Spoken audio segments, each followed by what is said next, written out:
Hey, all you cool cats and kittens, it's your favorite history teacher back at you again with another historical video. And today, we're continuing on with the imperialism march, the imperial march, the imperialism wave, and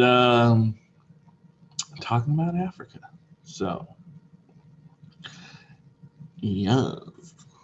Let me show my screen. All right. The partition of Africa, the race for Africa, is what it can also be called. Chapter 9, Section 2. And this is the last section that we're going to talk about imperialism for, because your DBQ is about European imperialism in Africa. All right, that was your warm-up. Objectives: we're going to trace the beginnings of imperialism in Africa and understand the reasons for increased European contact in Africa. So where we at do in the world, okay, the African continent, it's humongous. Understand that Africa is 3 times the size of Europe. All right. People there speak numerous amounts of different languages. They are very diverse in different cultures and government styles. All right. And this is as far, you'll see it in the DBQ, but this is the extent of European contact within the African interior. And as you can see, it's not that much highlighted in yellow. Not that much contact, all right? And this is circa 1800. All right, so we're gonna look at different regions before we get into countries getting involved in Africa. So the North African region consists of the enormous Sahara Desert, and the fertile land along the Mediterranean Sea.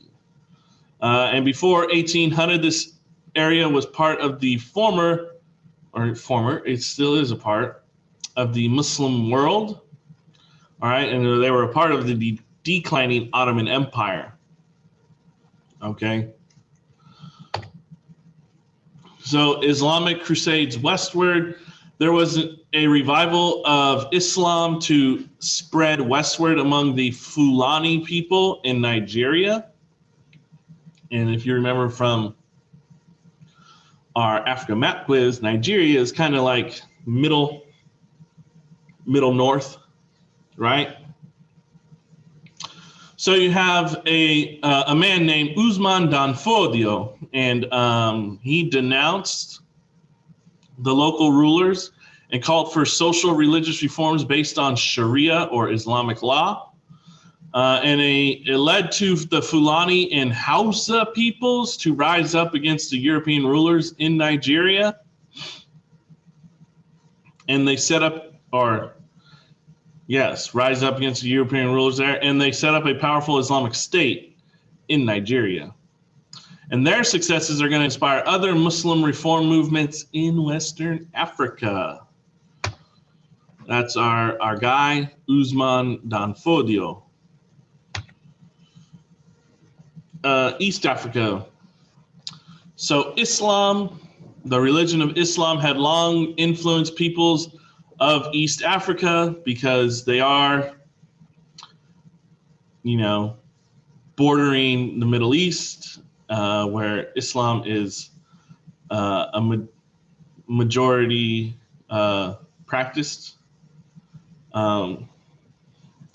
Port cities like Mombasa and Kilwa were profitable to these regions. Cargoes were often slaves. You don't really hear about it, the Eastern African slave trade, but these peoples were marched from the interior of Central Africa to be shipped off to the Middle East. And then Southern Africa, you have the Zulu tribe, and they emerged as a major force under the ruthless/brilliant leader Shaka. From 1818 to 1828, they waged a relentless war and conquered many nearby peoples. They encouraged rival groups to forget their differences and cemented a growing pride in the Zulu kingdom. The wars there are going to create chaos and mass migrations.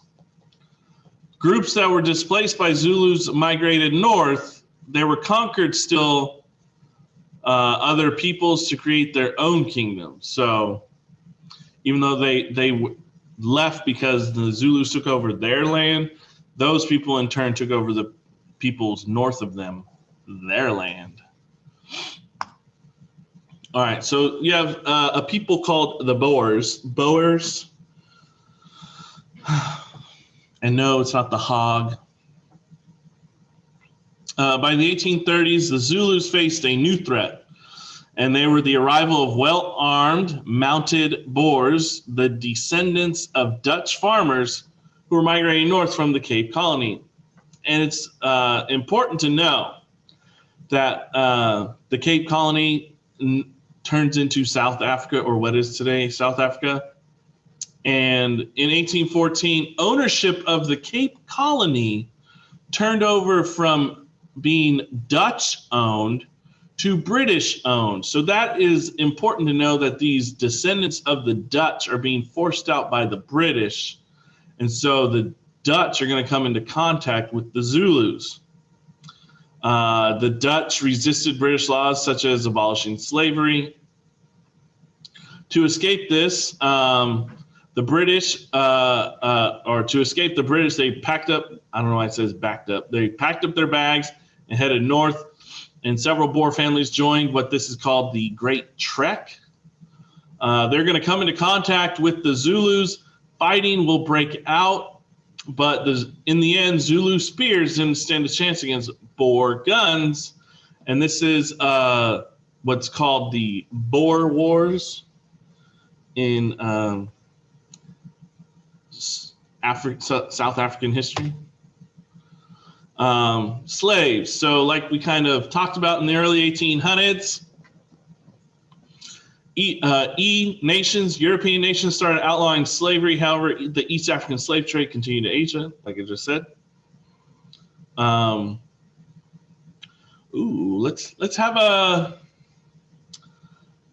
Let's have an extra credit question. And I want you to look up anything and everything you can find about the East African slave trade. Where did they go? Where did they come from? Who was the country in Africa that was doing the trading?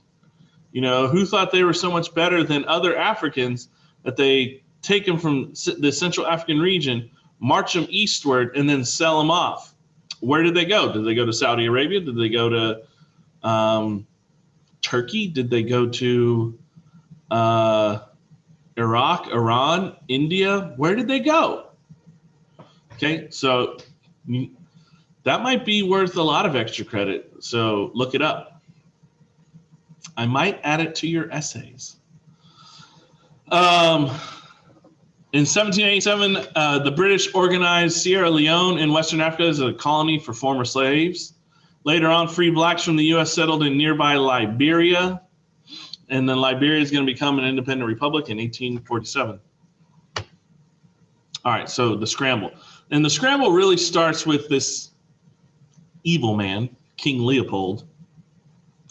So King Leopold of Belgium took actions in the Congo, Democratic Republic of the Congo, and set off a scramble for colonies in Africa by Great Britain, G, B, Germany, G, and F, France. So to avoid bloodshed, because you know there's going to be bloodshed, European powers met at an international conference at 1884 in Berlin. And guess who set that up? You guessed right, your boy, Otto von Bismarck. And to note, no African nations, no African peoples were invited to speak about the division of their land. Sound familiar? So European powers recognized Leopold's claims in the Congo, but called for free trade along the Congo and Niger rivers. He's like, I can do that. So France is actually going to take a big, giant bite of Africa because, they kind of failed in with Napoleon, and their empire is kind of reeling back just to France. So they kind of need to, they want to spread their influence. So they're going to go to Africa and they're going to take whatever they can find. So in the 1830s, they invaded and conquered Algeria in northern Africa. They also extended influence along the Mediterranean in Tunisia. They won colonies in Central and Western Africa. And at the height, the French Empire was the size of the United States at the height. You can say that was under what? Is that Napoleon III? So that's Louis Napoleon, Mr. Nephew of Napoleon. Okay, Britain. Britain was kind of like the winner, you could say. They were scattered across the continent. However, they included the more heavily populated areas with rich resources, which included in the regions of Eastern and Western Africa, Egypt, and the Sudan.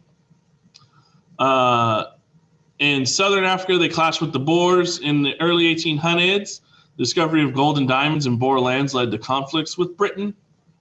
So you have the Boer War. I got ahead of myself. That war with the Zulus, that's not called the Boer War. There is a Boer War between the British and the Dutch. And from 1899 to 1902, it was a bitter war. Britain won, but at a high price. Does that sound familiar too? Jeez. It's like history repeats itself or something. Other European powers, Portugal took Angola and Mozambique. Italy won, took over Libya and the Horn of Africa, which juts out and is to the end of the Red Sea. And Germany got Eastern and Southwestern Africa nations, Togo and Cameroon. And if you remember how small those are, you'll see, I think, this is it. So Italy is right here. They got Somaliland, Eritrea, and Libya. So Italy's got that going for them. Togoland, or Togo, and German East Africa, Tanganyika, German Southwest Africa, or Namibia, and Cameroon. That's all they got, right? Look at Britain. Britain's this light purple. Britain's all over the place. Of course, this yellow, pale yellow is France. Okay, Spain is like this gray, Rio de Oro. Spain only had that. And the Canary Islands. And Gambia. Independent, Abyssinia, or Ethiopia, and Liberia. Where's Sierra Leone? That was not free. They were not independent. So this is, what map, what year is this? I don't think it gives a year. But this is basically how it splits up. And you're going to notice that in our GBQ, when we talk about it, that the Germans are kind of upset because, France has a lot, Britain is all over the place, and, Portugal's got Angola and Mozambique, and Germany's like, hey, man, what about me? What about us? So it's going to lead to some conflict. So I just also wanted to add that this is where African nations, if you know about any African countries, that they have a history of dual languages. So if you know anything about international soccer, right? You have people who can be born, say, in Nigeria, and they play for the not Nigeria. That's a bad example. Algeria. Say they're born in Algeria, but they have a French father. They can apply for French citizenship, and if they're good enough, they can play for the French national team. So this is kind of where you have a history of when people take over these colonies, people take over these lands, they impose obviously their culture, their way, their systems, their customs, and implement them here. So that's why some countries in Africa today speak French. Some countries, Angola, Mozambique, speak Portuguese or some form of Portuguese with African dialect mixed in. Okay. And yeah, it's very interesting, right? It's very interesting. Okay, that's enough about that. We'll get into more of that about in your DBQ. So that concludes chapter 9. Real quick, that was the end of the notes portion of the notebook. So make sure you pay attention to the notebook check, right? And yeah, if you liked it, make sure, if you like this video, make sure you slap that like button. Your homework is page 296, 3 through 6. Okay, there are 4 questions instead of 3. So 296, 3 through 6. And yeah, hopefully you guys did enjoy. As always, stay safe, wash your hands. Peace.